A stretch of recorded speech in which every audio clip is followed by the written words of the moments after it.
round down that number.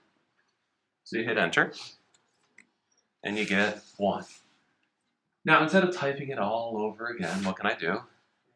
Drag it. Now, when I drag this one, I don't want to fix anything in place, because when I drag it down, I want to round down the number that is to the left. So it's perfectly fine just to drag it. And it should give me 1, 2, 2, 3, 3. So far, so good. Now, what I want to do with that column is add it all up. So, how do I add it all up? So you hit equals, you type in sum, you hit enter, and you sum up all of these seats. And you get 11. There's a problem. What's the problem? There's 13 seats. So what Jefferson decided was, well, I think we should look at the decimal values. So if you look at the decimal values, he said, well, which ones actually deserved, how many seats do we have left over? 2. 2. Which ones actually deserved an extra seat? Well, if you look at the decimal values, the biggest one is 0.67. And the next biggest one was 0.57. So he said, oh, since those two ones had the biggest decimal values, they deserve the seats. So you basically go in order. If there was a third seat available, you'd go to 0.42 next. But since we only have 2, we'll give it to the top 2. So you add a seat for this guy, and you manually add a seat for that guy. There's no formula involved. So you just kind of add seats. So then you come down here and you get your true quota, which is equal to, now think about this for a second. This is going to be a formula. I could sit here and type them all in, but I'd rather it all change as I go through this. So what do I really want that equal to? We start the E on the spreadsheet. Oh, how horrible. So write it off to the... I don't know. You can do it in the bottom, just say it's equal to E or something. I had to leave enough room in there for stuff. This is the last column anyways. So you have the quota, and it's not that hard. I want this to equal the total of all my seats, right? So am I just going to make it equal to these numbers? No. What am I going to make it equal to? Well, just these numbers up. Plus 8. Then these ones, right? So what I have to do is I have to look at both of these columns, the D column and the E column, and I want to do what with them? Add them. So you come over here and you say this one plus that one. Even though it's empty, you want to add it. Why? Because when I drag the formula down, it'll catch this one and that one and add it together properly. So when you hit equals, it'll just equal 1. When I drag it, what should the next cell equal? 3. And it does it automatically. If I drag it again, the next cell should equal 3. And then all the way down, it should be 3, 3, 3, 3. And we definitely want to double check. This equals sum of these numbers, just to make sure we're not being silly. So when this number, 13 seats, equals the original 13 seats, we have our division.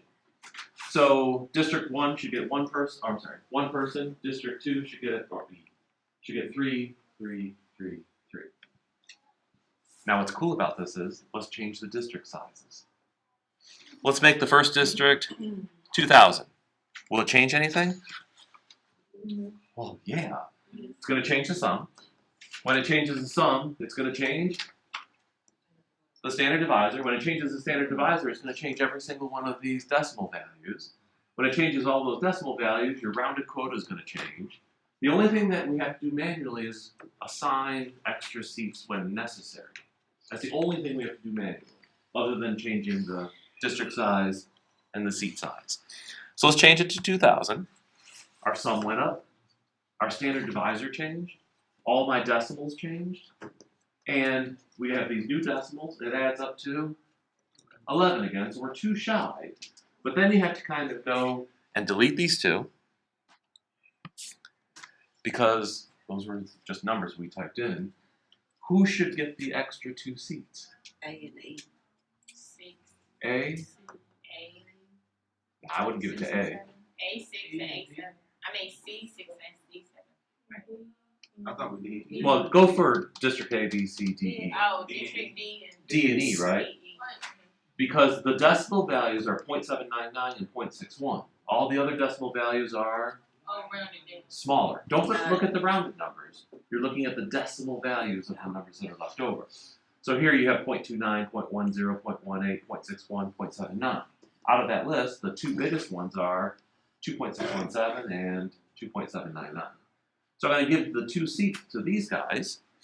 So it'll be 1, 1. And we get our 13. So now we're giving 3, 2, 2, 3, 3. Does that kind of make sense? Wonder where else they might use this idea. When you have a school district and the elementary schools change size, do they keep the same amount of teachers? No, they reshuffle them and put them where their population is either going up and get rid of them when the population is going down. So what you could do then is, these would represent how many kids are in a school. You would put how many teachers you'd have as your seats, and it would split it up into how many teachers per school. So for instance, if these were elementary schools, elementary A, B, C, D, E, you might have 250 teachers. So if you have 250 teachers, what would this number represent, the standard divisor? What is it? 31 kids per teacher. It literally just breaks down into you'd have 31 kids per teacher. What do you think the school district should do? Add more teachers. They should really hire some more because 31 is way too big, especially for elementary school. What number should it be? 20. About 20. About 20. If you get it to be 20 students per teacher, then you have room for special ed teachers that usually only have about 8. And it might make some of the other class sizes bigger, but it usually balances out. So we should increase this. 300 teachers? Getting closer. 350? 400? And this is basically how they decide how many teachers they should hire for an entire district. The state kind of comes up with a number that they can hire and pay for. All right, so right now, wow. Oh, yeah, wow. Your standard divisors change. The first school, since it has, you'll never see an elementary school with 2,000 students in it, so this is just made up. Maybe a high school. You would have 101 teachers, 64 teachers, 67 teachers, 80 and 86.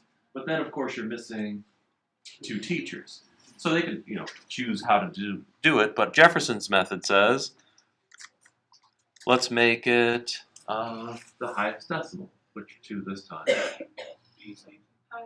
B and D, right? B and D. So he'd get an extra teacher. He'd get an extra teacher. You'd have your 400 teachers separated. So they can use this in a lot of different varieties, flavors, school boards, council members, Congress. Anytime you have to separate according to population. Separate according to different populations. All right, so that's Jefferson's method. Now, like I said, nothing really changes much for the other 4, the other 3. Well, technically the other 4, but I'm only teaching you 3. Everybody okay with Jefferson's? It's usually not that bad. All right, let me go back and change my numbers here. Let's go back to 13. Today, interesting idea, and this is where spreadsheets come in handy. Hamilton's by hand with a calculator, not that hard, because all you're doing is coming up with your standard divisor, seeing if the rounded down version adds up, and if you don't have enough, you just add to the biggest decimal. So Hamilton's is actually kind of easy. Jefferson throws in a wrench. They found with Hamilton's method that sometimes when a district got bigger, this is really strange, a district could actually get bigger. You would think they would earn another seat, right? And what happened is they actually lost one. Because they took one away from it and gave it to another district, which is kind of weird because the decimal, it got small enough that its decimal value actually got bigger. All right, and another thing that could possibly happen is, what if we divided by 10 and the numbers all ended with 5, 5, 5, 5, 5? That means you'd have something 0.5, something 0.5, something 0.5. They all have the exact same decimal values. then how do you separate who's the biggest decimal value? You can't, because they're all exactly It's not. the same. So that's another, what they call a, I always forget what this word is, paradox. It's not necessarily a paradox, but it's a failure in the system. So they found that sometimes when seats increased their population, that they actually lost a representation. They found when they increased how many seats they were in Congress, as they added states, that a lot of states lost more representation than they should have. So they scrapped Hamilton's and they tried Jeffersons. So this one is Jeffersons. Or straight on that, this is Jeffersons. Jeffersons does this. The exact same thing, rounded quotas still going down. But instead of just winging these two ones down here, they got rid of that idea. Actually, they got rid of all of this. Jefferson's method does this. It says, well, I'm a little short by dividing by 560. So dividing 567 by 560 and so forth and so on, after you round it down, you're a little short. So he said, well, instead of just adding it to random decimals, let's change what we divide by until those rounded down numbers become 13. So if I want this thing to be bigger, you know, the rounded down answers to be bigger, I can take this number and make it smaller or bigger. Now, if I divide 567 by a bigger number, what happens to the decimal value? It gets smaller. I don't want that because I want to get it bigger. So what I'm going to do is divide by something that is smaller. Smaller. You divide by a smaller number, your answer actually gets bigger. Think about it. If you have 100 divided by 20 and 100 divided by 5, which number is bigger? 100 divided by 5. So if you divide by a smaller number, your answer becomes bigger. All right, so what we're going to do is we're going to change the standard divisor. It started at 560. I want to make it smaller. Pick a number. 500. So you want to go way low. So let's change it to 500. And this is where spreadsheets come in handy. Once I change that 500, everything changes. If you had to do this by hand, you'd have to divide him by 500. You'd have to divide each and every one of these by 500. You'd have to take their answers and round them down, add them all up, and then see if you actually pick the right number. With a spreadsheet, I change one number, and it tells me my answers. Did I get to 13? Yes. You guessed well. Guessed well. Whoever guessed, they guessed well. It got up to 13. I don't care what the decimal values are. All I care is the rounded down numbers added up to 13. So this 500 up here, this 500, after we've changed it, it's called a modified divisor. That 500 is represented by a modified divisor. So we took the standard divisor and we made it smaller so our answers were bigger. You might want to write that down. When you take a modified divisor and make it smaller, your answers are going to get bigger. If you have too many seats taken care of, you want to make your divisor bigger so that your answers are smaller. They're always in opposite directions. Let's try it again. Let's change how many seats there are. Maybe there's 15 seats now. Watch what happens. I'm going to have to redo my standard divisor over here. Equals. Oh, when I do this on my spreadsheets, I have one for the standard divisor. Underneath it, I have the modified divisor. And the modified divisor is in the formula, not the standard one. But you could just change the number that's there and go back and redo the formula. Who had their hand up? Nope. Okay. So equals. How the heck do we get to a standard divisor again? B9 divided by B9 B1. by B1, right? Good review. So B9 divided by B1. And then just hit equals. So our standard divisor here is now 485.66666. Did it give me the required, oh, darn it, I wanted one that we had to go down to. Oh well. It gave me 13 seats because it changes all my rounded decimals. But I'm looking for 15. So which way do I go with my divisor?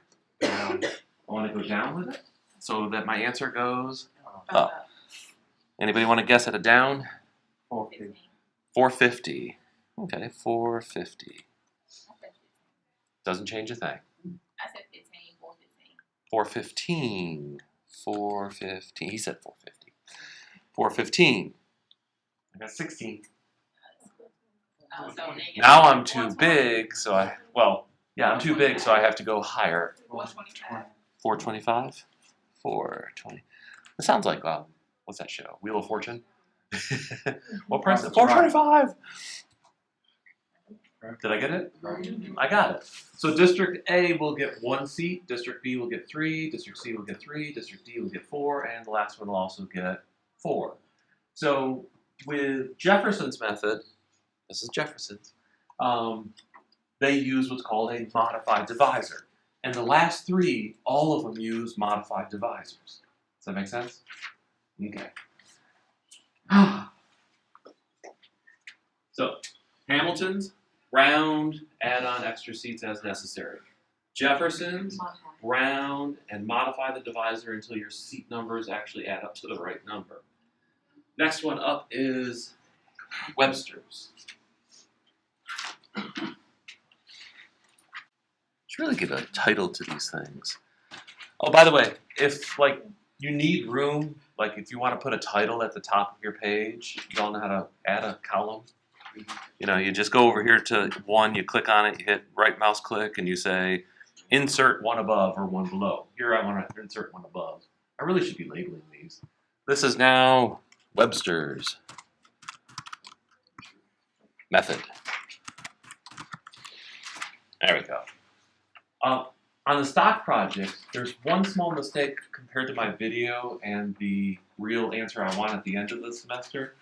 You have your stock price at the top for the purchase price.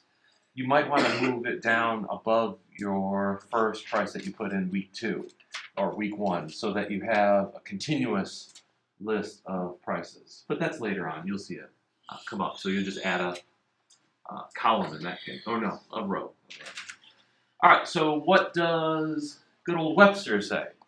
He changes one thing. Ready for the one thing? He changes, instead of rounding down, you just round. Regular old rounding. If it's a 5 is after the number, you round it up. If a 4 is after the number, you round it down. So that's basically what's going on. So we got to change our formula in the rounded column. So right now it's round down. I need it to just round. All right. So I'm going to double click it so I can change my formula. I'm just going to delete it and be done with it. Hold on. Let's just go back up here and delete all of them. Since I'm going to be copying down anyways, but I'll delete all of them. So I want this thing to round. So equals round. Now with round, there's a little thing here. It's really hard to see, but it's a little gray box. What that means is something goes in the front end, something goes in the back end. There's 2 places. You have to have 2 numbers in there. One of them is the number you're rounding. The other one is how many decimal places. Because you can round to the nearest tenth, the nearest hundredth, the nearest thousandth. Round up and round down is easy. You just shift it to one integer or another. But rounding is decimal places. So how many decimal places do I want my answer? 10. That would be 0.000000. Do I want tenths in my rounded answer? No. No, I want them to be whole numbers. 0. Oh. 0. So I'm going to choose my number, and I'm going to say comma. Anytime you're separating cell types, what kind of information goes into each piece, you put a comma. And we want to round to no decimal places, whole number. And then hit enter. So the first one's going to round down because it's just 0.33. The next one should round down. 3.7 should go up to 4. So when I get to this third line, it should be 4. So let's copy down and see what happens. Did it do it right? You always want to double check your formula and make sure it actually did what you think it should do. So this one went up to 5, this one stayed at 4, this one went to 4, stayed at 3, stayed at 1. All right, did it add up to the right number of seats? No. Nope. Dang it, what do I do? Change. Oh, wait a minute. I think my standard divisor is wrong. Remember I typed it in there? I have to change it back to the formula. So equals this one divided by this one. That's why it might be nice to have another cell for standard divisor and another cell for modified, and then have the modified built into your formulas. That way you can see the standard divisor and then move the modified wherever you want, and it doesn't screw up this formula that I keep screwing up. Maybe I'll do it for this one. Oh, hey, did it work? Yes. Yeah. And what they did is realize that Jefferson's method wasn't bad, except to get to the right answer, you had to always use a modified divisor. Seriously, Jefferson's, you pretty much always have to use a modified divisor. But by rounding the numbers, one way or the other, high if it's a high decimal, low if it's a low decimal, they found that they didn't have to use modified divisors as much, maybe half as much as Jefferson's. So this method wasn't horrible. It still has some flaws. There are possibilities with modified divisors. I have found ones where you've changed the modified divisor from 485, you'd get 13 seats. You might change it to 486, and it would give you 17 seats. And there was no number that I could divide by that would give me exactly 15. And I went decimals. I went to the tens, to the hundreds. I couldn't find a number that worked. So there is a possibility that even with a modified divisor, you never get to the real separation. So there's some fallacy still with this system, that it might fall apart at the least bit of temptation. But that's Break time. Is it? Holy crap. Yeah, well, let's break now because so Hamilton Hills is a little strange, to say the least. And it'll probably take up more columns than are on the document that I gave you. So you might want to just put this in your notebook. Hamilton Hills does not change the standard divisor. It does not change how you come up with your unrounded quotas. It does do something with rounded quotas, but it actually does 2 different roundings in one problem, which is part of the strangeness. And then it does a calculation based on those 2 roundings, and then it doesn't do a rounding quota, it does a comparison quota. So it's a little confusing how they do it, but it is the best method, and it is one of the better ones that you generally don't have to find a modified divisor. It's very rare that you actually have to find a modified divisor. All right, so this is what we're going to do. Is it? It's a lot like this. So you start off with how many seats you're going to have, how many people are in each one of the districts, the total of your districts. You still find your standard divisor, dividing your total by your number of seats. And you take each one of your populations and divide it by your standard divisor. When you get to the rounded quota, you're going to have 2 different columns. The first one is going to be rounded down. The next one over is going to be rounded up. You're going to do both of them. You're going to round the number down and you're going to round the number up. So this formula probably will have to change because that one is just plain old round. So let's delete all this. Delete. All right. So here I want to round. So equals round. And we want to round down. Kind of like the title says. So you go to round down, you take your number, you round it down. What? So just round down equals. Round down enter. Cell enter. So when you look at it, it's round down C4. Round down C4. The one next to it. All right. The one over here, we want it to round up. So you're going to go equals, round, and we want to make sure we pick up. And you pick the cell you're going to round up, which is that one. And hit equals. or enter. Now, one cool thing about dragging formulas down is I can drag 2 columns at one time. Select both of them. The little square box goes to the far right, and you're going to drag that box down until it gets to district E. Boom. So 1.16 rounds down to 1 and it rounds up to 2. 2.6 is going to go down to 2 and up to 3. 3.2 is going to go down to 3, up to 4, down to 3, up to 4, and then finally up to 4, down to 4 and up to 5. So it always goes one small, one large. Now, good old Hamilton Hill said, well, let's use both of the numbers and use a comparison between both of them. And the idea is what's called a geometric mean. So that is the Huntington Hill method. Huntington Hill. Instead of Hamilton. Hamilton. Dang it. That's what I was trying to say. Well, say it quicker. Huntington Huntington Hill's method. Huntington. It's almost as bad as Witherington. Oh, I gotta take attendance. That's what I forgot to do. All right, so Huntington Hill's method. Right. Geometric mean. Now, the geometric mean, I'll have to write this on the board, is the square root of the first number times the second number. Wait, what? It's just the square root of the first number times the second number. So in this case, the square root of AB is the geometric mean between A and B. So if I'm looking for the geometric mean between 6 and 13, I would say the square root of 6 times 13. And that's known as the geometric mean between the two numbers. So far, so good? Okay. It's just a number. And it has some relevance. It's really close to arithmetic mean. What's the arithmetic mean? I have a question. Go for it. So you're doing that for the rounding down and rounding up. You're doing the geometric means. I'm going to do the geometric Okay. means of those two. What's an arithmetic mean? It's something you already know, trust me. Arithmetic mean. How do you find a mean?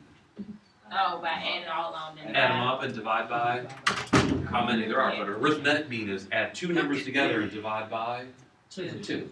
So that's an arithmetic mean. So this is just another version of it. It's called the geometric mean. All right, so I want to find the geometric means of the rounded up and rounded down numbers. So I want to find the geometric mean of 1 and 2, 2 and 3, 3 and 4, 3 and 4, 4 and 5. So over here, I'm going to say equals. You cannot type in a square root symbol. So there's a formula for it. S, Q, and it shows up, RT, square root. Don't use that one up above. I have no idea what that is. So square root, this one. And you want to take the square root of the first number times, so you got to get that shift 8 in there for multiplication, the second number, which is right here. So it would be square root of d4 times e4. And hit equals. So the geometric mean between 1 and 2 is 1.414. Blah, blah, blah. All right. What do I want to do with that first number I have up there? Drag it down. I want to drag the formula down, so go back to it and drag. So these numbers are the geometric means of the two numbers to the left of them. So the geometric mean between 4 and 5 is 4.47. And you'll notice that each one of these numbers is literally between 1 and 2, 2 and 3, 3 and 4, so forth and so on.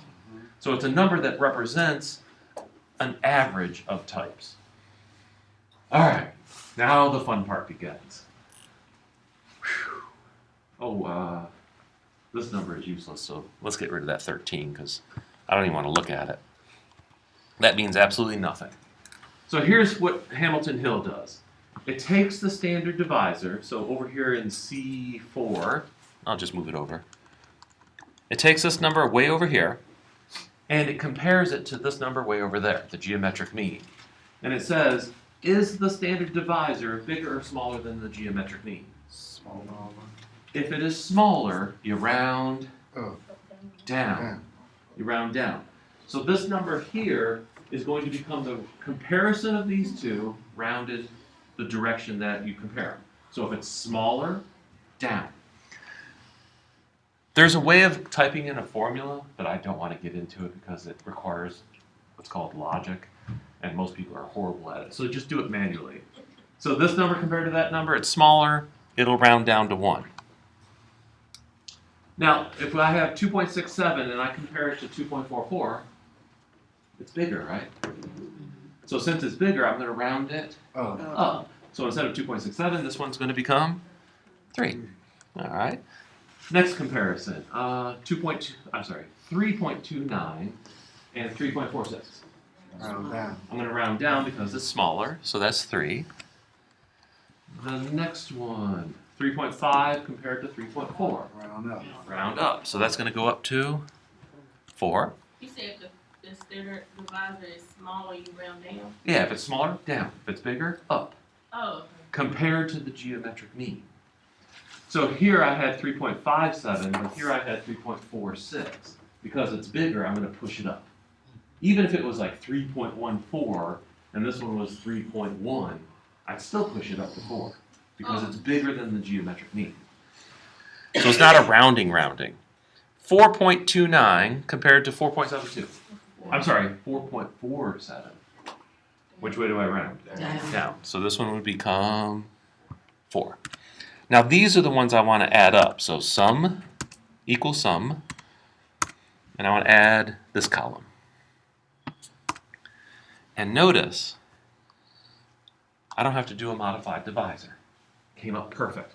I have 15 seats on this, whatever, town council, school board member, whatever. After I do the geometric mean comparison, they add up exactly to 15. So this method allows you not to have a modified divisor that much. It's about 10% of the time you have to have a modified divisor. In Moodle, this is the question that took me 2 weeks to write. So it came out right all the time. The modified divisor was killing my programming skills. But I figured it out. It took a while. Now, if you have to modify it, that's when it gets really bad. Once you modify it, it changes all your decimal quotas, your unrounded quotas. It changes your rounded down and rounded up quotas. It changes your geometric mean, and then you have to read comparison. So it becomes really hard to do by hand with a calculator. With a spreadsheet, you still have to do a little bit of work. You still have to do the manual comparison between the geometric mean and the unrounded divisor quota, unrounded quota. So let me change the number a little bit. Let's make this number up here 11. Let's make it 11. And just go through it one more time. 1, 1. Oh dear, that's not good. Not even a whole number. This sucker is going to get absolutely Nothing. nobody. Imagine that. Oh, that's one thing I forgot to mention in Hamilton's method. It is possible that one of the numbers becomes 0. Even though he doesn't have a decimal place, he automatically gets anybody that's extra. Because you can't have a district that is unrepresentative. So if it turns out to be 0, just give him 1. Be generous. Oh, you deserve 1 anyways. That type of thing. But in this case, even with it being 0 here, the other one is 1, and your geometric mean is 0. But then you're just comparing. So you got this one is definitely bigger than him, so he automatically gets 1. So where Hamilton's method, that 0 you'd have to take care of individually. Geometric mean takes care of this one perfectly fine, the comparison. Did I get 11 seats? I don't know. I have to go back over here. So the first one, does he get 1? Yeah. Second one, what does he get? Does he get 2? Yeah, he gets 2. Third one? 2. Fourth one? 3. 2.6 is bigger than 2.4, 3. Last one? 3. And it adds up perfectly to 11.